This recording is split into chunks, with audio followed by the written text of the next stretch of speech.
Hi ಎಲ್ರಿಗೂ ನಮಸ್ಕಾರ. Welcome back to channel Ashwini Geetanjali. ಎಲ್ಲರೂ ಹೇಗಿದ್ದೀರಾ? ಚೆನ್ನಾಗಿದ್ದೀರಾ? ನಾವೆಲ್ಲರೂ ತುಂಬಾ ಚೆನ್ನಾಗಿದ್ದೀವಿ. ಇವತ್ತು ಶ್ರಾವಣದ ಮಂಗಳವಾರ ಆಗಿತ್ತು, ಹಾಗಾಗಿ ಪೂಜೆನೆಲ್ಲ ಸ್ಟಾರ್ಟ್ ಮಾಡ್ಕೊಂಡಿದ್ದೀನಿ ಬೆಳಗ್ಗೆ. ಶ್ರಾವಣ ಅಂದ ತಕ್ಷಣ ಮಂಗಳವಾರ ಶುಕ್ರವಾರ ಅಂದರೆ ಹೆಣ್ಮಕ್ಳಿಗೆ ಏನೋ ಒಂಥರ ಸ್ಪೆಷಲ್ ಆಗಿರುತ್ತೆ. ಪ್ರತಿ ವರ್ಷವೂ ಶ್ರಾವಣದಲ್ಲಿ ಏನು ಮಾಡ್ತಿದ್ದೆ ಅಂದರೆ ಬೆಳಗ್ಗೆ ಬೇಗನೆ ಪೂಜೆ ಮುಗಿಸ್ಕೊಂಡು ಬಿಡ್ತಿದ್ದೆ.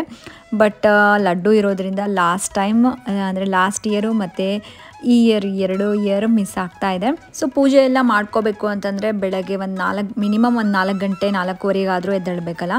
ಸೊ ನಾನೆದ್ದರೆ ಲಡ್ಡುನೂ ಎದ್ಬಿಡ್ತಾನೆ. ಹಾಗಾಗಿ ಅವನದು ಸ್ಲೀಪಿಂಗ್ ಪ್ಯಾಟ್ರನ್ ಎಲ್ಲನೂ ಚೇಂಜ್ ಆಗಿಬಿಡುತ್ತೆ. ಈ ಕಡೆ ನನಗೂ ಏನೂ ಕೆಲಸ ಆಗೋದಿಲ್ಲ. ಸೊ ಈ ಥರ ಆಗಿಬಿಡೋದ್ರಿಂದ ಇಲ್ಲಿ ಬಿಡು, ನೆಕ್ಸ್ಟ್ ಇಯರ್ಗೆ ಹೇಗೋ ಅವನು ದೊಡ್ಡವನಾಗಿರ್ತಾನೆ ಒಂಚೂರು, ಅವಾಗ ಮಾಡಿಕೊಂಡ್ರೆ ಆಯಿತು ಅಂತ ಅಂದ್ಕೊಂಡು ಆರಾಧನೆಗೆಲ್ಲ ಸ್ಕೂಲಿಗೆ ಕಳಿಸ್ಬಿಟ್ಟು ಪೂಜೆ ಮುಗಿಸ್ಕೊಳ್ತಾ ಇದ್ದೀನಿ. ಸೊ ರಂಗೋಲಿ ಹಾಕಿದ್ದೆ. ನೀವು ಲಾಸ್ಟ್ ಟೈಮ್ ರಂಗೋಲಿ ಹಾಕಿದಾಗ ಕೇಳಿದ್ರಿ, ನೀವು ದೇವ್ರದ್ದು ಪಾದ ಚಿಕ್ಕದಾಗಿ ಹಾಕಿದ್ರಲ್ಲ, ಅದು ಯಾವ ರೀತಿಯಾಗಿ ಹಾಕಿದ್ರಿ ಅಂತ. ನನ್ನ ಹತ್ರ ಈ ಥರ ರೆಡಿಮೇಡ್ ಪ್ಲೇಟ್ ಸಿಗುತ್ತಲ್ಲ, ಅಚ್ಚೆಲ್ಲ ರಂಗೋಲಿ ಹಚ್ಚು ಅಂತೇಳ್ಬಿಟ್ಟು ಆ ಥರದ್ದು ಇದ್ದಾವೆ. ಸೊ ಡೈರೆಕ್ಟ್ ಅದರಲ್ಲಿ ಹಾಕಿಬಿಟ್ರೆ ಪಾದಗಳು ಎಷ್ಟು ಕ್ಯೂಟಾಗಿ ದೇವ್ರ ಮುಂದೆ ಮೇನಾಗಿ ಹೊಸ್ಲ ಹತ್ರ ಹಾಕ್ತಾ ಇರ್ತೀನಿ. ಮನೆಯಲ್ಲಿ ಬೆಳಗ್ಗೆನೇ ಪೂಜೆ ಮುಗಿಸ್ಕೊಂಡ್ರೆ ಏನೋ ಒಂಥರ ಮನಸ್ಸಿಗೆ ನೆಮ್ಮದಿ ಥರ ಇರುತ್ತೆ. ಆ್ಯಂಡ್ ಮನೆಯಲ್ಲೆಲ್ಲ ಪಾಸಿಟಿವ್ ವೈಬ್ಸ್ ಥರ ಅನ್ನಿಸ್ತಾ ಇರುತ್ತೆ. ಹೌದು ತಾನೇ? ಆ್ಯಂಡ್ ಈಗ ಪೂಜೆ ಎಲ್ಲ ಮುಗಿಸ್ಕೊಂಡು ನಾನು ಲಡ್ಡುಗೆ ನೀರು ದೋಸೆ ಹಾಕ್ತಾಯಿದ್ದೆ. ಮನೇಲಿ ಎಲ್ಲರಿಗೂ ನೀರು ದೋಸೆ ಮಾಡಿದೆ. ಬಟ್ ನಾವು ವೆಯ್ಟ್ ಲಾಸ್ ಜರ್ನಿನ ಮಾಡ್ತಾ ಇರೋದ್ರಿಂದ ಬೆಳಗ್ಗೆನೇ ಏನಕ್ಕೆ ಅಕ್ಕಿ ದೋಸೆ ತೊಗೊಳ್ಳೋದು ಅಂತೇಳ್ಬಿಟ್ಟು, ನೀರು ದೋಸೆ ಅಂದರೆ ಅಕ್ಕಿನೇ ಪ್ಯೂರಾಗಿ, ಅದರಲ್ಲಿ ಏನೂ ಮಿಕ್ಸ್ ಮಾಡೋದಿಲ್ಲ. ಬಟ್ ಕೆಲವರು ಅಕ್ಕಿ ಜೊತೆ ಕಾಯಿ ತುರಿನೂ ಮಿಕ್ಸ್ ಮಾಡಿಬಿಟ್ಟು ನೀರು ದೋಸೆ ಮಾಡ್ತಾರೆ. ತುಂಬ ಚೆನ್ನಾಗಿರುತ್ತೆ ಅದನ್ನು. ಇವರಿಗೇನೋ ಬ್ರೇಕ್ಫಾಸ್ಟ್ಗೆ ನೀರು ದೋಸೆ ಮಾಡಿದೆ. ಸೊ ನಾನು ಏನು ಮಾಡ್ಕೊಳ್ಳೋಣ ಅಂತ ಯೋಚನೆ ಮಾಡಿಕೊಂಡು ಒಂದು ಹೊಸ್ದಾಗಿ ಟ್ರೈ ಮಾಡಿದ್ದೀನಿ. ಅದು ಯಾವ ಥರ ಬಂದಿದೆ ಅಂತ ನನಗಂತೂ ಫುಲ್ ನಗು ಬರ್ತಾಯಿತ್ತು. ಅದು ಏನು ಅಂತ ತೋರಿಸ್ತೀನಿ ನಿಮಗೆ. ನೀರು ದೋಸೆ ಜೊತೆ ಚಟ್ನಿ ಮಾಡ್ಕೊಂಡಿದ್ದೆ. ಏನಿಲ್ಲ, ಈ ರೆಸಿಪಿನ ಏನು ಶೂಟ್ ಮಾಡಿಲ್ಲ, ಬಟ್ ಟೇಸ್ಟ್ ತುಂಬ ಚೆನ್ನಾಗಿತ್ತು. ಬ್ಯಾಡಗಿ ಮೆಣಸಿನ್ಕಾಯಿ, ಒಂದು 4-5 ಬ್ಯಾಡಗಿ ಮೆಣಸಿನ್ಕಾಯಿ ಮತ್ತು ಬೆಳ್ಳುಳ್ಳಿ, ನೆಕ್ಸ್ಟ್ ಬಂದುಬಿಟ್ಟು 1-2 ಟೊಮ್ಯಾಟೊ. ಸೊ ಇವಿಷ್ಟೇ. ಸ್ವಲ್ಪ 1 ಟೇಬಲ್ ಸ್ಪೂನಷ್ಟು ಆಯಿಲ್ ಹಾಕಿಬಿಟ್ಟು ಒಂದು ಪ್ಯಾನಿಗೆ ಸ್ವಲ್ಪ ಫ್ರೈ ಮಾಡ್ಕೊಂಡು ತಣ್ಣಗಾದ್ಮೇಲೆ ಮಿಕ್ಸಿ ಮಾಡ್ಕೊಂಡು ಬಿಡೋದು. ಆ್ಯಂಡ್ ಇಲ್ಲಿ ತೋರಿಸ್ತಿರೋದೇನು ಅಂದರೆ ಸೋಯಾ ಪನ್ನೀರ್ ಅಂತೇಳಿ ಸಿಗುತ್ತೆ. ಇದು ಟೋಫು ಅಂತಲೂ ಕರೀತಾರೆ. ಇದರಲ್ಲಿ ಪ್ರೋಟೀನ್ ಜಾಸ್ತಿ ಇರುತ್ತೆ. ನಾರ್ಮಲಾಗಿ ನಾವು ಪನ್ನೀರಲ್ಲಿರೋದಕ್ಕಿಂತ ಈ ಸೋಯಾ ಪನ್ನೀರಲ್ಲಿ ಜಾಸ್ತಿನೇ ಪ್ರೋಟೀನ್ ಇರುತ್ತೆ. ಇದನ್ನು ನಾನು ತೊಗೊಂಡು ಬಂದಿದ್ದೆ. ಸೊ ಇದರಿಂದ ಏನಾದರೂ ಟ್ರೈ ಮಾಡೋಣ ಹೊಸ್ದಾಗಿ ಅಂತ ಅಂದ್ಕೊಂಡು ನಾನೇನು ಮಾಡಿದೆ ಅಂದರೆ, ಆ್ಯಕ್ಚುಲಿ ಮನೆಯಲ್ಲಿ ನೀರು ದೋಸೆ ಮಾಡಿದ್ರಲ್ಲ, ಅದೇ ಥರ ನಾವು ಈ ಸೋಯಾ ಪನ್ನೀರನ್ನ ಯೂಸ್ ಮಾಡಿಕೊಂಡು ನೀರು ದೋಸೆ ಮಾಡ್ಕೊಳ್ಳೋಣ ಅಂತ ಟ್ರೈ ಮಾಡಿದೆ. ಅದು ಹೇಗೆ ಬಂದಿದೆ ಅಂತ ನೀವೇ ನೋಡಿ. ಏನು ಮಾಡಿದೆ ಅಂದರೆ, ಒಂದು 40-50 ಗ್ರಾಮ್ಸ್ ಅಷ್ಟು ಪನ್ನೀರನ್ನ ತೊಗೊಂಡ್ಬಿಟ್ಟು, ಸೋಯಾ ಪನ್ನೀರು ಮಿಕ್ಸಿ ಜಾರಿಗೆ ಹಾಕ್ಕೊಂಡ್ಬಿಟ್ಟು ಅದರಲ್ಲಿ ಒಂದು ಸ್ವಲ್ಪ ಉಪ್ಪಾಕಿ ನೀರು ಹಾಕ್ಬಿಟ್ಟು ಅದನ್ನು ದೋಸೆ ಬ್ಯಾಟರ್ ಥರ ಮಾಡಿಕೊಂಡೆ. ಈಗ ಅದನ್ನು ಹಂಚ ಮೇಲೆ ಹಾಕಿ ಸ್ಪ್ರೆಡ್ ಮಾಡೋಕ್ಕೆ ನೋಡಿದೆ. ಹಾಕಿದ ತಕ್ಷಣವೇ ಈ ಥರ ಆಯಿತು. ಆಮೇಲೆ ಅನ್ನಿಸ್ತು ನಾನೇನು ಮಾಡಬೇಕಿತ್ತು ಅಂದರೆ ಇದರಲ್ಲಿ ಸ್ವಲ್ಪ ಓಟ್ಸ್ ಪೌಡರ್ನೂ ಆ್ಯಡ್ ಮಾಡಿಕೊಂಡು ದೋಸೆನ ಹಾಕಿದರೆ ಚೆನ್ನಾಗಿರ್ತಿತ್ತು ಅಂತ. ಇಲ್ಲಾಂದರೆ ರೆಗ್ಯುಲರಾಗಿ ನಾವು ದೋಸೆ ಹಿಟ್ಟಿರುತ್ತಲ್ಲ, ಸೊ ಆ ಥರದ್ರಲ್ಲಿ ನಾವು ಇದನ್ನು ಮಿಕ್ಸ್ ಮಾಡಿಬಿಟ್ಟು ಎಕ್ಸ್ಟ್ರಾ ಪ್ರೋಟೀನ್ಗೋಸ್ಕರ ನಾವು ಮಾಡ್ಕೋಬೋದು. ಡೈರೆಕ್ಟ್ ಇದೊಂದೇ ನಾನು ಮಾಡ್ಕೊಂಡಲ್ಲ, ಸೋಯಾ ಪನ್ನೀರನ್ನ ಮಿಕ್ಸಿ ಮಾಡ್ಕೊಂಡು ಈ ಥರ ದೋಸೆ ಮಾಡ್ಕೊಂಡಲ್ಲ. ಸೊ ಹಾಗಾಗಿ ಈ ಥರ ಬಂದಿದೆ. ಬಟ್ ನೋಡಿ, ಫೈನಲಿ ಇಷ್ಟು ಪೇಪರ್ ಥರ ಇತ್ತು, ತುಂಬಾ ತೆಳುವಾಗಿ ಬಂದಿತ್ತು. ಈ ಥರದ್ದು ಒಂದು ಹೈ ಪ್ರೋಟೀನ್ ಪೇಪರ್ ದೋಸೆ ಅಂತ ಅನ್ಬೋದು. ಇದನ್ನು ಮಾಡಿಕೊಂಡೆ. ಬಟ್ ನಾರ್ಮಲ್ ದೋಸೆ ಮಾಡ್ಕೊಳ್ಳೋದಕ್ಕೂ ಈ ಥರ ಮಾಡ್ಕೊಳ್ಳೋದಕ್ಕೂ ತುಂಬಾ ಟೈಮ್ ಬೇಕಾಯಿತು ನನಗೆ. ಸೊ ನೆಕ್ಸ್ಟ್ ಟೈಮು ಇದರಲ್ಲಿ ಬೇರೆ ಏನಾದರೂ ಮಿಕ್ಸ್ ಮಾಡಿ ಟ್ರೈ ಮಾಡಿ ನಿಮಗೆ ತೋರಿಸ್ತೀನಿ. ಬಟ್ ಇದು ಟೇಸ್ಟ್ ವೈಸೂ ಚೆನ್ನಾಗೇ ಇತ್ತು. ಬಟ್ ತುಂಬಾ ತೆಳುವಾಗಿರೋದ್ರಿಂದ ನಮಗೆ ಅಷ್ಟೊಂದು ಫೀಲಿಂಗ್ ಅಂತ ಅನಿಸೋದಿಲ್ಲ. ಸೊ ನಾನಿವತ್ತು ಬ್ರೇಕ್ಫಾಸ್ಟ್ಗೆ ತೊಗೊಂಡಿರೋದು ಈ ಥರ ಹೈ ಪ್ರೋಟೀನ್ ಸೋಯಾ ಪನ್ನೀರ್ ದೋಸೆನ 3 ತೊಗೊಂಡಿದ್ದೀನಿ. ಅದ್ರ ಜೊತೆ ಸ್ವಲ್ಪ ಚಟ್ನಿನ ತೊಗೊಂಡ್ಬಿಟ್ಟು ನನ್ನ ಬ್ರೇಕ್ಫಾಸ್ಟ್ನ ಕಂಪ್ಲೀಟ್ ಮಾಡಿಕೊಂಡೆ. ಆ್ಯಂಡ್ ಲಡ್ಡುಗೆ ಇಲ್ಲಿ ನೀರು ದೋಸೆನ ತಿನ್ನಿಸ್ತಾ ಇದ್ದೀನಿ ನೋಡಿ. ಈಗ ಆಲ್ಮೋಸ್ಟ್ ಅವ್ನು ಲಡ್ಡು ಎಲ್ಲನೂ ತಿನ್ನಿಸ್ತೀನಿ. ನಾವು ಏನು ತಿಂತೀವಲ್ಲ, ಸ್ಪೆಷಲಿ ನಾನೇನು ತಿಂದಿರ್ತೀನಿ ಅದನ್ನು ಬೇಕು ಅಂತ ಕೇಳ್ತಾನೆ. ಸೊ ಹಾಗಾಗಿ ಪ್ರತಿಯೊಂದೂ ಅವನಿಗೆ ಕೊಡ್ತಿರ್ತೀನಿ. ಈ ಸೋಯಾ ಪನ್ನೀರನ್ನ ಮನೆಯಲ್ಲೇ ಯಾವ ರೀತಿಯಾಗಿ ಮಾಡ್ಕೋಬೋದು ಅಂತ ನಾನು ನಿಮಗೆ ಒಂದು ವೀಡಿಯೋಲಿ ಶೇರ್ ಮಾಡ್ತೀನಿ. ಸೋಯಾ ಕಾಳೆಲ್ಲ ಇರುತ್ತಲ್ಲ, ಸೊ ಅದನ್ನು ತೊಗೊಂಡು ಬಂದುಬಿಟ್ಟು ನಾನು ನಿಮಗೆ ಒಂದ್ಸರಿ ತೋರಿಸ್ತೀನಂತೆ. ಬಟ್ ಈ ಸೋಯಾ ಪನ್ನೀರ್ ಈ ಥರದ್ದೆಲ್ಲ ಸೋಯಾ ಚಂಕ್ಸ್ ಏನಿರುತ್ತಲ್ಲ, ಥೈರಾಯ್ಡ್ ಇರೋರು ಅವಾಯ್ಡ್ ಮಾಡಬೇಕು. ನಾನು ತುಂಬ ಸಲ ಮೆನ್ಷನ್ ಮಾಡ್ತಿರ್ತೀನಿ. ಬಟ್ PCOD, PCOS ಮತ್ತು ಡಯಾಬಿಟಿಕ್ಸ್ ಈ ಥರದ್ದು ಎಲ್ಲ ಹೆಲ್ತ್ ಇಶ್ಯೂಸ್ ಇದ್ರೂ ಏನೂ ಪ್ರಾಬ್ಲಮ್ ಆಗೋಲ್ಲ. ಸೋಯಾ ಪ್ರಾಡಕ್ಟ್ಸ್ನ ತೊಗೋಬೋದು. ಆ್ಯಂಡ್ ಇಲ್ಲಿ ಬಂದುಬಿಟ್ಟು ನಾನು ಮಧ್ಯಾಹ್ನ ಊಟಕ್ಕೆ ಪ್ರಿಪೇರ್ ಮಾಡ್ತಾ ಇದ್ದೆ. ಮಶ್ರೂಮ್ ತೊಗೊಂಡು ಬಂದಿತ್ತು. ಸೊ ಆಲ್ಮೋಸ್ಟ್ ಒಂದು 3-4 ಡೇಸೇ ಆಗಿಬಿಟ್ಟಿತ್ತು ತೊಗೊಂಡು ಬಂದು. ಬಟ್ ಏನಾಯಿತು ಅಂದರೆ ಮಶ್ರೂಮ್ ತೊಗೊಂಡು ಬಂದಾಗ ಆರಾಧ್ಯಗೆ ಫ್ರಿಜ್ಜಲ್ಲಿ ಇಡು ಅಂತ ಹೇಳಿದ್ರೆ ಅವಳು ಫ್ರಿಜ್ಜಲ್ಲಿ ಇಟ್ಬಿಟ್ಟಿದ್ದಾಳೆ. ನಾನು ಒಂದು ದಿನ ಎಲ್ಲ ಆದಮೇಲೆ ನೆಕ್ಸ್ಟ್ ಡೇ ನೋಡಿಕೊಂಡೆ. ಫ್ರೀಝರಲ್ಲಿ ಇಟ್ಟಿರೋದ್ರಿಂದ ಮೇಲ್ಗಡೆ ಸ್ವಲ್ಪ ಕಲರ್ ಎಲ್ಲ ಚೇಂಜ್ ಆಗಿತ್ತು, ಒಂಚೂರು ಡಾರ್ಕ್ ಆಗಿತ್ತು. ಬಟ್ ಈ ಮಶ್ರೂಮ್ಸಲ್ಲಿ ನಮಗೆ ಪ್ರೋಟೀನ್ ಸಿಗುತ್ತೆ. ಸೊ ತುಂಬ ಲೋ ಕ್ಯಾಲರಿ ಇರುವಂಥದ್ದು. ಸೊ ಯಾರಾದರೂ ನಿನ್ನೆ ವ್ಲಾಗ್ ಮಿಸ್ ಮಾಡಿದರೆ ನೋಡೋದು ಖಂಡಿತ ಒಂದ್ಸರಿ ನೋಡಿಬಿಟ್ಟು ಕಮೆಂಟ್ ಸೆಕ್ಷನ್ನ ಚೆಕ್ ಮಾಡೋದು ಮಾತ್ರ ಮರಿಬೇಡಿ. ಯಾಕಂದರೆ ಎಷ್ಟೊಂದು ಜನ ಅವ್ರದ್ದು ಎಷ್ಟೆಷ್ಟು ವೆಯ್ಟ್ ಲಾಸ್ ಆಗಿದೆ ಅಂತೇಳಿ ಕಮೆಂಟ್ ಮಾಡಿದ್ದಾರೆ. ಸೊ ನೋಡಿ, ನಿಮಗೂ ಮೋಟಿವೇಶನ್ ಸಿಗುತ್ತೆ. ಅವೆಲ್ಲ ನೋಡ್ತಿದ್ರೆ ನನಗೆ ನಿಜವಾಗ್ಲೂ ಎಷ್ಟು ಖುಷಿ ಆಗುತ್ತೆ ಗೊತ್ತಾ, ಈ ಚಾನಲ್ ಓಪನ್ ಮಾಡಿರೋದ್ರಿಂದ ಎಷ್ಟು ಜನಕ್ಕೆ ಹೆಲ್ಪ್ ಆಗ್ತಿದೆ ಅಲ್ಲ ಅಂತ. ಸೊ ವೆಯ್ಟ್ ಲಾಸ್ ಆಗ್ತಾ ಇದ್ದರೆ ಅದ್ರ ಖುಷಿನೇ ಬೇರೆ ಇರುತ್ತೆ. ಆ್ಯಕ್ಚುಲಿ ಹೇಳಬೇಕು ಅಂದರೆ ವೆಯ್ಟ್ ಲಾಸ್ಗೆ ಹೆಲ್ಪ್ ಆಗೋ ಥರ ಜಸ್ಟ್ ರೆಸಿಪೀಸ್ನ ತೋರಿಸಿದ್ರೆ ಸಾಕಾಗುತ್ತೆ. ಬಟ್ ಆ ಥರ ಬೇಡ. ಸೊ ನಮ್ಮ ಚಾನಲಲ್ಲಿ ಇರೋವಂಥ ಸಬ್ಸ್ಕ್ರೈಬರ್ಸ್, ನಮ್ಮ ಫಾಲೋವರ್ಸಿಗೆ ಸೊ ನಮ್ಮ ಚಾನಲಿಂದ ಕಂಪ್ಲೀಟಾಗಿ ಯೂಸ್ ಆಗಬೇಕು. ಸೊ ಯಾರಾದರೂ ವೆಯ್ಟ್ ಲಾಸ್ ಮಾಡ್ಕೋಬೇಕು, ಹೆಲ್ದಿ ವೇಯಲ್ಲಿ ಫಿಟ್ ಆಗಿರಬೇಕು ಅಂತ ಅಂದ್ಕೊಳ್ತಾ ಇದ್ದರೆ, ಆ್ಯಂಡ್ ತುಂಬ ಜನ ಓವರ್ ವೆಯ್ಟಿಂದ ತುಂಬ ಪ್ರಾಬ್ಲಮ್ಸ್ನ ಅಂದರೆ ಹೆಲ್ತ್ ಇಶ್ಯೂಸ್ನೆಲ್ಲ ಸ್ಟ್ರಗಲ್ ಮಾಡ್ತಿರ್ತಾರೆ. ಸೊ ಆ ಥರ ಇರೋರಿಗೆಲ್ಲ ಹೆಲ್ಪ್ ಆಗಬೇಕು ಅಂತಂದರೆ ಕಾನ್ಸ್ಟ್ಯಾಂಟಾಗಿ ಡೇ ಟು ಡೇ ಸಪೋರ್ಟ್ ಇರಬೇಕು ಆ್ಯಂಡ್ ಮೋಟಿವೇಶನ್ ಸಿಗಬೇಕು. ಆ್ಯಂಡ್ ಅವ್ರಿಗೆ ಎಷ್ಟೊಂದು ಡೌಟ್ಸ್ ಬರ್ತಿರುತ್ತೆ. ಈವನ್ ನಾನು ನನ್ನ ವೆಯ್ಟ್ ಲಾಸ್ ಜರ್ನಿ ಮಾಡ್ಕೊಳ್ಬೇಕಾದ್ರೆ ಲೈಕ್ 5 ಇಯರ್ಸ್ ಬ್ಯಾಕಿಂದನೂ ನಾನು ಆವಾಗಿನ್ನೂ ಅಷ್ಟೊಂದು ಏನೂ ಐಡಿಯಾನೂ ಇರಲಿಲ್ಲ. ಆವಾಗ ಎಷ್ಟೊಂದು ಸ್ಟ್ರಗಲ್ ಮಾಡ್ಕೊಂಡಿದ್ದೀನಿ, ಏನೇನು ತೊಗೋಬೇಕಾಗತ್ತೆ, ಸೊ ಯಾವ್ದು ತೊಗೊಂಡ್ರೆ ಹೇಗೆ, ಸೊ ಈ ಥರ ತುಂಬಾ ಕನ್ಫ್ಯೂಷನ್ ಇರುತ್ತೆ. ಆ್ಯಂಡ್ ಬ್ರೆಸ್ಟ್ ಫೀಡ್ ಬೇರೆ ಮಾಡ್ತಾ ಇರ್ತೀವಲ್ಲ, ಸೊ ಮಗುನ ಇಟ್ಕೊಂಡು ಎಲ್ಲ ಬ್ಯಾಲೆನ್ಸ್ ಮಾಡಿಕೊಂಡು ಮನೆಯಲ್ಲಿ ಕೆಲವೊಬ್ಬರು ಏನು ಜಾಯಿಂಟ್ ಫ್ಯಾಮಿಲಿಯಲ್ಲೆಲ್ಲ ಇರ್ತಾರೆ, ಅವರೆಲ್ಲ ವೆಯ್ಟ್ ಲಾಸ್ ಮಾಡ್ಕೊಳ್ಳೋದಕ್ಕೆ ಆಗಲ್ಲ. ಯಾಕಂದರೆ ಅವ್ರ ಮೈಂಡಲ್ಲಿ ಫಿಕ್ಸ್ ಆಗಿಬಿಟ್ಟಿರುತ್ತೆ, ನಮ್ಗೆ ಸಪ್ರೇಟ್ ಎಲ್ಲ ಮಾಡ್ಕೊಂಡು ತೊಗೊಳೋದಕ್ಕೆ ಆಗೋದಿಲ್ಲ. ಸೊ ನಾವು ಯಾವ ಥರ ವೆಯ್ಟ್ ಲಾಸ್ ಆಗಬೇಕು ಆ್ಯಂಡ್ ಬೆಲಿ ಫ್ಯಾಟ್ನೆಲ್ಲ ಕಡಿಮೆ ಮಾಡ್ಕೋಬೇಕು ಅಂತೇಳಿ ಬಿಟ್ಟಿರ್ತಾರೆ. ಸೊ ಅಂಥವ್ರಿಗೆಲ್ಲನೂ ಮೋಟಿವೇಶನ್ ಆಗಬೇಕು ಆ್ಯಂಡ್ ಅವ್ರು ಯಾವ ಥರ ಮಾಡ್ಕೋಬೋದು, ಸಿಂಪಲ್ಲಾಗಿ ಚೇಂಜಸ್ನ ಮಾಡಿಕೊಂಡು ವೆಯ್ಟ್ನ ರಿಡ್ಯೂಸ್ ಮಾಡ್ಕೋಬೋದು ಅಂತ ರಿಯಲಿಸ್ಟಿಕ್ಕಾಗಿ ನನ್ನ ವೀಡಿಯೋಸಲ್ಲಿ ಶೇರ್ ಮಾಡಬೇಕು ಅಂದ್ಕೊಂಡೆ. ನಾನು ಡೇ ಟು ಡೇ ಏನೇನು ತೊಗೊಳ್ತಿರ್ತೀನಿ ಆ್ಯಂಡ್ ನಾನು ಏನೇನೆಲ್ಲ ಫಾಲೋ ಮಾಡ್ತಿರ್ತೀನಲ್ಲ ಅದನ್ನು ಶೇರ್ ಮಾಡ್ತಾ ಇರ್ತೀನಿ.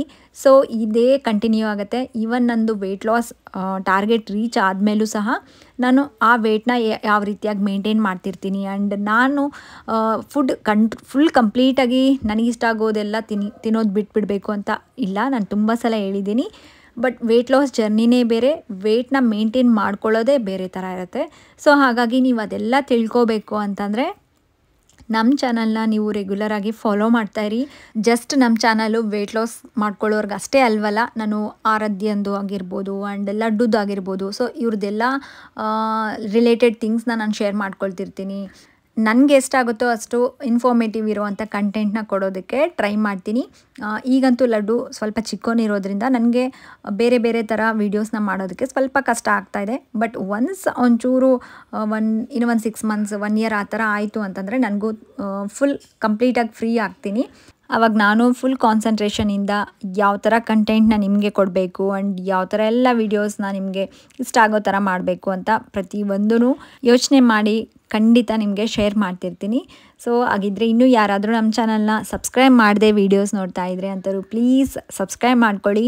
ಆ್ಯಂಡ್ ನಿಮಗೆ ನಿಮ್ಮ ಫ್ರೆಂಡ್ಸ್ಗಾಗಲಿ ನಿಮ್ಮ ಫ್ಯಾಮಿಲಿ ಮೆಂಬರ್ಸ್ಗಾಗಲಿ ಯಾರಿಗಾದರೂ ನಮ್ಮ ಚಾನಲ್ ಯೂಸ್ ಆಗುತ್ತೆ ಅಂತಂದರೆ ಡೆಫಿನೆಟ್ಲಿ ಅಂಥವ್ರಿಗೆ ನಮ್ಮ ಚಾನಲ್ನ ಸಜೆಸ್ಟ್ ಮಾಡಿ.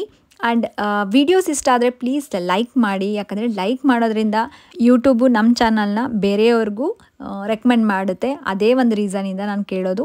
ನಿಮ್ಗೆ ಇಷ್ಟ ಆದರೆ ವಿಡಿಯೋನ ನಿಮಗೆ ಹೆಲ್ಪ್ ಆಗುತ್ತೆ ಅಂತ ಅನಿಸಿದರೆ ದಯಮಾಡಿ ಒಂದು ಲೈಕ್ ಮಾಡೋದು ಮಾತ್ರ ಮರಿಬೇಡಿ. ಆ್ಯಂಡ್ ಹೇಗಿತ್ತು ವಿಡಿಯೋ, ಇನ್ನೂ ಏನಾದರೂ ಇಂಪ್ರೂವ್ಮೆಂಟ್ ಮಾಡ್ಕೋಬೇಕಾ ಆ್ಯಂಡ್ ಇನ್ನೂ ಏನಾದರೂ ನಿಮಗೆ ಮಿಸ್ ಆಗ್ತಿದೆ ಅಂತ ಅನಿಸಿದರೆ ಡೆಫಿನೆಟ್ಲಿ ನನಗೆ ಕಮೆಂಟ್ ಸೆಕ್ಷನಲ್ಲಿ ಶೇರ್ ಮಾಡಿ.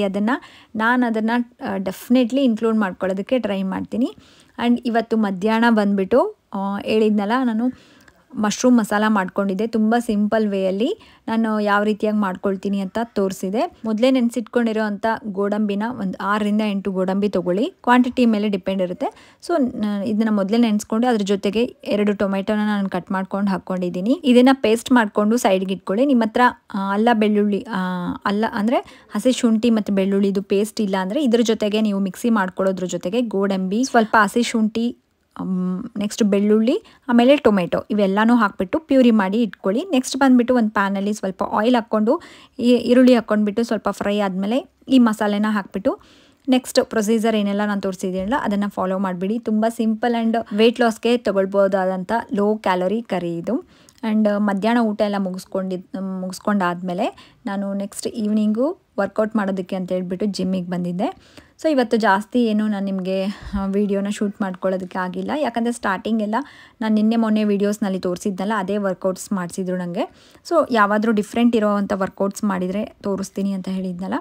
ಇವತ್ತು ಬಂದುಬಿಟ್ಟು ಸ್ವಲ್ಪ ಲೆಗ್ಸ್ ಏನು ನಮಗೆ ಲೋವರ್ ಬಾಡಿ ಯಾರಿಗೆಲ್ಲ ಜಾಸ್ತಿ ಇರುತ್ತಲ್ಲ ಈ ಥರ ಸ್ಕ್ವಾಟ್ ಮಾಡಿ, ನನಗಂತೂ ಇದನ್ನು ಮಾಡೋದಕ್ಕೆ ತುಂಬಾ ಕಷ್ಟ ಆಗ್ತಿತ್ತು, ನೋಡ್ತಿರ್ಬೋದು. ಸೊ ಅದು ಬಿಡು ನಾವು ಮಾಡೋವಂಥ ಸ್ಕ್ವಾಟನು ಪೊಸಿಷನ್ ಕರೆಕ್ಟಾಗಿರಬೇಕು, ಯಾವ ರೀತಿಯಾಗಿ ಲೆಗ್ಸ್ ಎಲ್ಲ ಸ್ಟ್ರೇಟ್ ಆಗಿರಬೇಕು. ಸೊ ಅದೆಲ್ಲ ಪರ್ಫೆಕ್ಟಾಗಿ ನೋಡಿಕೊಂಡು ನೀವು ಈ ಸ್ಕ್ವಾಟ್ನ ನೀವು ಮಾಡಿ. ಇದನ್ನು ಮಾಡೋದ್ರಿಂದ ಮೇಯ್ನಾಗಿ ಯಾರಿಗೆಲ್ಲ ಥೈಸ್ ಇರುತ್ತೆ ಆ್ಯಂಡ್ ಹಿಪ್ ಇರುತ್ತಲ್ಲ ಜಾಸ್ತಿ, ಸೊ ಅಂಥವ್ರಿಗೆಲ್ಲ ತುಂಬ ಬೆಸ್ಟ್ ವರ್ಕೌಟು ಲೆಗ್ಸ್ ವರ್ಕೌಟ್ ಅಂತ ಹೇಳ್ತಾರೆ. ಇದನ್ನು ಮಾಡಿದಾಗ ಸ್ಟಾರ್ಟಿಂಗ್ 1-2 ಡೇಸು ನಮಗೆ ಕ್ರ್ಯಾಂಪ್ಸ್ ಎಲ್ಲ ಆಗ್ತಿರುತ್ತೆ ಲೆಗ್ಸಲ್ಲಿ. ಸೊ ಅದೆಲ್ಲ ನಾರ್ಮಲೇ, ಬಟ್ ಅಭ್ಯಾಸ ಇದ್ದವ್ರಿಗೆ ಆ ಥರ ಎಲ್ಲ ಏನು ಅನಿಸೋದಿಲ್ಲ. ನೀವು ಸ್ಟಾರ್ಟಿಂಗ್ ಏನು ಮಾಡ್ತೀರಿ ಅಂದರೆ ಒಂದು 10ಇಂದ ಸ್ಟಾರ್ಟ್ ಮಾಡ್ಕೊಳ್ಳಿ. ಸೊ 10, ಆಮೇಲೆ ನೆಕ್ಸ್ಟು 20 ಈ ಥರ ಕೌಂಟ್ ಮಾಡಿಕೊಂಡು 3 ಟೈಮ್ಸ್ ಅಂದರೆ 3 ಸೆಟ್ಸ್ ಮಾಡಬೇಕಿದೆ. ಈ ಥರದನ್ನ ಯಾವುದೇ ವರ್ಕೌಟ್ಸ್ ಮಾಡಲಿ ನಾವು 2ರಿಂದ 3 ಸೆಟ್ ಮಾಡಿದರೆ ಮಾತ್ರ ಸೊ ಅದರಿಂದ ನಮಗೆ ರಿಸಲ್ಟ್ ಸಿಗುತ್ತೆ. ಸೊ ಸಿಂಗಲ್ ಸೆಟ್ ಯಾವುದೂ ಮಾಡೋಕ್ಕೆ ಹೋಗಬೇಡಿ. ಸೊ ನಾನು ತೋರಿಸಿರೋ ಪ್ರತಿಯೊಂದು ಎಕ್ಸಸೈಸಸ್ಸು ನೀವು ಮಿನಿಮಮ್ 2, ಸೊ ಒಂದು 3 ಸೆಟ್ಸ್ ಆದರೂ ಮಾಡ್ಕೊಳ್ಳಿ. ಸೊ ನಾನು ಜಿಮ್ಮಿಂದ ಬರಬೇಕಾದ್ರೆ ಸ್ವಲ್ಪ ವೆಜಿಟೇಬಲ್ಸು ಮತ್ತು ಫ್ರೂಟ್ಸು ತೊಗೊಂಡು ಬಂದಿದ್ದೆ. ಆ್ಯಂಡ್ ನೆಕ್ಸ್ಟ್ ಬಂದುಬಿಟ್ಟು ಈವ್ನಿಂಗ್ ಸ್ನ್ಯಾಕ್ಸಿಗೆ ಒಂದು ಜಾಮೂನ್ ತೊಗೊಂಡಿದ್ದೆ. ಸೊ ಇದರಲ್ಲಿ ಲೋ ಕ್ಯಾಲರಿ ಇರುತ್ತೆ and high vitamin C and high fibre ಸಿಗುತ್ತೆ. Best option. ಲಾಸ್ಟ್ ಟೈಮ್ ನಾನು ಜಾಮೂನು ಅಂದಾಗ ತುಂಬ ಜನ ಯಾವ ಫ್ರೂಟು ಅಂತ ಕೇಳಿದ್ರಿ. ನಾನು ಗಾವಾ ಫ್ರೂಟ್ ಅಂತಲೂ ಮೆನ್ಷನ್ ಮಾಡಿದ್ದೆ. ಪ್ಯಾರಲೆ ಹಣ್ಣು ಅಂತಲೂ ಕರೀತಾರೆ. ಸೊ ಅದನ್ನು ಒಂದು ತೊಗೊಂಡಿದ್ದೆ. ಇವನ್ ಲಡ್ಡು ಮತ್ತು ಆರಾಧ್ಯಗೂ ಇದೇ ಫ್ರೂಟ್ನ ಕಟ್ ಮಾಡಿಕೊಟ್ಟಿದ್ದೆ. ನೆಕ್ಸ್ಟು ಡಿನ್ನರ್ಗೆ ಪ್ರಿಪೇರ್ ಮಾಡ್ಕೊಳ್ತಾ ಇದ್ದೀನಿ. ಡಿನ್ನರ್ಗೆ ನಾನು ಸ್ವಲ್ಪ ಪ್ರೋಟೀನ್ ಇರುವಂಥದ್ದು ಏನಾದರೂ ಸ್ವಲ್ಪ ಖಾರದ ಥರ ಏನಾದರೂ ತಿನ್ನಬೇಕು ಅಂತ ಅನ್ನಿಸ್ತಾಯಿತ್ತು. ಹಾಗಾಗಿ ಬಟಾಣಿ ಚಾಟ್ ಮಾಡ್ಕೊಳ್ಳೋಣ ಅಂತ ಹೇಳ್ಬಿಟ್ಟು ನಾನು ಮೊದಲೇ ಬಟಾಣಿನ ನೆನೆ ಹಾಕ್ಕೊಂಡಿದ್ದೆ. ಲಾಸ್ಟ್ ಟೈಮ್ ಏನಾಗಿತ್ತು ಗೊತ್ತಾ, ಬಟಾಣಿ ಚಾಟ್ ಮಾಡಬೇಕಾದ್ರೆ ಹಿಂದಿನ ದಿನ ನೈಟೇ ನಾನು ನೆನೆಸಿಟ್ಕೊಂಡಿದ್ದೆ. ಅಂದರೆ ಅರೌಂಡ್ 6 ಅವರ್ಸ್ ಮೇಲೆ 6 to 8 ಅವರ್ಸ್ ಮೇಲೇ ನೆನೆಸಿಟ್ಕೊಂಡಿದ್ದೆ ಬಟಾಣಿಗಳನ್ನ. ಸೊ ಒಂದು ವಿಷಲ್ ಹಾಕಿದ್ರೂ ತುಂಬಾ ಮೆತ್ತಗಾಗ್ಬಿಡ್ತಿತ್ತು. ಈ ಸಲ ಏನು ಮಾಡಿದೆ ಅಂತಂದರೆ ಈವ್ನಿಂಗ್ ಜಿಮ್ಮಿಗೆ ಹೋಗೋದಕ್ಕೂ ಮುಂಚೆ ನೆನೆಸಿ ಹಾಕಿ ಹೋಗಿದ್ದೆ. ಸೊ ಒಂದು 2 ಅವರ್ಸ್ ನೆನೆಸಿಟ್ಟಿದ್ದೆ ಈ ಬಟಾಣಿಗಳನ್ನ. ಸೊ ಬಂದಮೇಲೆ ನಾನು ಜಿಮ್ಮಿಂದ ಬಂದಮೇಲೆ ಈ ಬಟಾಣಿ ಚಾಟ್ನ ಮಾಡ್ಕೊಳ್ತಾ ಇದ್ದೀನಿ. ತುಂಬಾ ಸಿಂಪಲ್. ನಿಮಗೂ ಯಾವಾಗಾದರೂ ಈ ಥರ ಏನಾದರೂ ತಿನ್ನಬೇಕು, ವೆದರೆಲ್ಲ ತುಂಬಾ ಚಳಿ ಇದೆ, ಮಳೆ ಬರ್ತಾ ಇದೆ, ಏನಾದರೂ ಬಿಸಿಯಾಗಿ ತಿನ್ನಬೇಕು ಅಂತಂದರೆ ಡೆಫಿನೆಟ್ಲಿ ಈ ಥರ ಬಟಾಣಿ ಚಾಟ್ ಮಾಡ್ಕೊಂಡು ತೊಗೊಳ್ಳಿ. ಬಟಾಣಿಯಲ್ಲಿ ನಮಗೆ ಪ್ರೋಟೀನ್ ಜಾಸ್ತಿ ಸಿಗುತ್ತೆ ಆ್ಯಂಡ್ ವೆಯ್ಟ್ ಲಾಸ್ ಮಾಡೋರಿಗೆ ಬೆಸ್ಟ್ ಡಿನ್ನರ್ ಅಥವಾ ಏನಾದರೂ ಚಾಟ್ ಅಂತ ಹೇಳ್ಬೋದು. ಚಾಟ್ ಆಗಿ ತೊಗೊಳ್ಳೋ ಹಾಗಿದ್ರೆ ನೀವು ಜಸ್ಟ್ ಸ್ವಲ್ಪ ತೊಗೊಳ್ಳಿ, ಪೋರ್ಷನ್ ನೋಡ್ಕೊಂಡು ತೊಗೊಳ್ಳಿ. ನಾನು ಆ್ಯಸ್ ಎ ಡಿನ್ನರ್ ಆಗಿ ತೊಗೊಳ್ಳೋದ್ರಿಂದ ನಾನು ಒಂದು ಬೌಲಷ್ಟು ತೊಗೊಂಡಿದ್ದೀನಿ. ಸೊ ಕ್ವಾಂಟಿಟಿ ಮೇಲೂ ನೀವು ಗಮನ ಇಟ್ಕೊಳ್ಳಿ. ವೆಯ್ಟ್ ಲಾಸ್ ಜರ್ನಿ ಮಾಡಬೇಕಾದ್ರೆ ಅದೇ ವೆಯ್ಟ್ ಮೇಂಟೈನ್ ಮಾಡಬೇಕಾದ್ರೆ ನಾವು ಪೋರ್ಷನ್ ಕಂಟ್ರೋಲ್ ಎಲ್ಲ ಮಾಡೋ ಅವಶ್ಯಕತೆ ಇಲ್ಲ. ಬಟ್ ವೆಯ್ಟ್ ಲಾಸ್ ಜರ್ನಿಯಲ್ಲಿ ಮಾತ್ರ ಕಂಪಲ್ಸರಿ ನೀವು ಪೋರ್ಷನ್ ಕಂಟ್ರೋಲ್ ಮಾಡಲೇಬೇಕು. ಸೊ ನೋಡಿ, ನಾನೇನು ಮಾಡ್ಕೊಂಡಿದ್ದೆ ಅಂದರೆ 2 ಗಂಟೆಗಳ ಕಾಲ ನೆನೆಸಿಟ್ಕೊಂಡಿದ್ನಲ್ಲ, ಸೊ ಅದನ್ನು ನಾನು ಪ್ರೆಷರ್ ಕುಕ್ಕರ್ಗೆ ಹಾಕಿಬಿಟ್ಟು ಒಂದೇ ಒಂದು ವಿಷಲ್ ಹೊಡ್ಸ್ಕೊಂಡಿದ್ದೆ. ಸೊ ಇನ್ನೊಂದು ವಿಷಲ್ ಹೊಡ್ಸ್ಕೊಂಡಿದ್ರು ನಡೀತಿತ್ತು. ಸೊ ಈ ಸಲ ಅಂತೂ ತುಂಬ ಪರ್ಫೆಕ್ಟಾಗಿ ಬಂದಿತ್ತು. ಅಷ್ಟೊಂದೇನು ಮೆತ್ತಗಾಗಿರಲಿಲ್ಲ, ತುಂಬಾ ಚೆನ್ನಾಗಿತ್ತು. ಸೊ ಈ ಥರ ನಾವು ಚಾಟ್ ತಿನ್ನಬೇಕಾದ್ರೆ ತುಂಬ ಮೆತ್ತಗಿರೋದಕ್ಕಿಂತ ಈ ಥರ ಬಟಾಣಿ ಕಾಳುಗಳು ಸಿಗ್ತಾಯಿದ್ರೆ ಚೆನ್ನಾಗಿರುತ್ತೆ ನನಗೆ. ಸೊ ನಿಮಗೆ ಯಾವ ಥರ ಬೇಕೋ ನೀವು ಅಡ್ಜಸ್ಟ್ ಮಾಡಿಕೊಂಡು ಮಾಡ್ಕೋಬೋದು. ಇದರಲ್ಲಿ ಗ್ರೀನ್ ಬಟಾಣಿ ಅಥವಾ ಯೆಲ್ಲೋ ಬಟಾಣಿ ಯಾವ ಬಟಾಣಿ ಆದರೂ ಯೂಸ್ ಮಾಡ್ಕೋಬೋದು. ನಾನು ಯಾವ ಥರ ಮಾಡ್ಕೊಂಡಿದ್ದೀನಿ ಅಂತ ತೋರಿಸಿದ್ದೀನಿ. ಸೊ ತುಂಬಾ ಸಿಂಪಲ್. ಈ ಥರ ಸ್ವಲ್ಪ ಸಪ್ಪಾಗಿ ಮಾಡಿಬಿಟ್ಟು ಮನೆಯಲ್ಲಿ ಮಕ್ಳಿಗೂ ಕೊಟ್ಟರೆ ಅವರು ತಿಂತಾರೆ. ಅವರು ಲಡ್ಡು ಮತ್ತು ಆರಾಧ್ಯನಿಗೂ ಇಷ್ಟ ಈ ಥರ ಎಲ್ಲ ಮಾಡ್ಕೊಂಡು ಕೊಟ್ಟರೆ. ಬಟ್ ಅವ್ರಿಗೇನು ಅಂದರೆ ಖಾರ ಇರಬಾರ್ದು. ಖಾರ ಇಲ್ಲದೆ ಮಕ್ಕಳು ಏನು ಕೊಟ್ಟರು ತಿಂತಾರೆ. ಖಾರ ಒಂಚೂರು ಹಾಕ್ಬಿಟ್ರೆ ಸಾಕು, ಅದು ಎಷ್ಟೇ ಚೆನ್ನಾಗಿದ್ರೂ ತಿನ್ನೋದಿಲ್ಲ. ಸೊ ಹಾಗಾಗಿ ಅವ್ರಿಗೋಸ್ಕರ ನಾನು ಎಲ್ಲ ಅಡುಗೆಗಳಲ್ಲೂ ಸ್ವಲ್ಪ ಖಾರ ಕಡಿಮೆನೇ ಮಾಡಿರ್ತೀನಿ. ಆ್ಯಂಡ್ ಈ ಥರ ಇತ್ತು ನೋಡಿ ನನ್ನ ವೆಯ್ಟ್ ಲಾಸ್ ಜರ್ನಿಯಲ್ಲಿ ಇವತ್ತು ಏನೆಲ್ಲ ತೊಗೊಂಡಿದ್ದೀನಿ ಅನ್ನೋದನ್ನ ಶೇರ್ ಮಾಡಿದ್ದೀನಿ. ವಿಡಿಯೋ ಇಷ್ಟ ಆದರೆ ಪ್ಲೀಸ್ ಲೈಕ್ ಮಾಡೋದು ಮಾತ್ರ ಮರಿಬೇಡಿ. ಲೈಕ್ ಮಾಡೋದ್ರಿಂದ ಎಷ್ಟು ಹೆಲ್ಪ್ ಆಗುತ್ತೆ ನಮ್ಮ ಚಾನಲ್ಗೆ ಅಂತೇಳಿ ನಿಮಗೆ ತಿಳಿಸಿದ್ದೀನಿ. ಸೊ ಪ್ಲೀಸ್ ಇಷ್ಟ ಆದರೆ ಲೈಕ್ ಮಾಡಿ. ಮತ್ತೆ ನೆಕ್ಸ್ಟ್ ವ್ಲಾಗಲ್ಲಿ ಸಿಗ್ತೀನಂತೆ. ಅಲ್ಲಿವರೆಗೂ ಟೇಕ್ ಕೇರ್, ಬಾಯ್.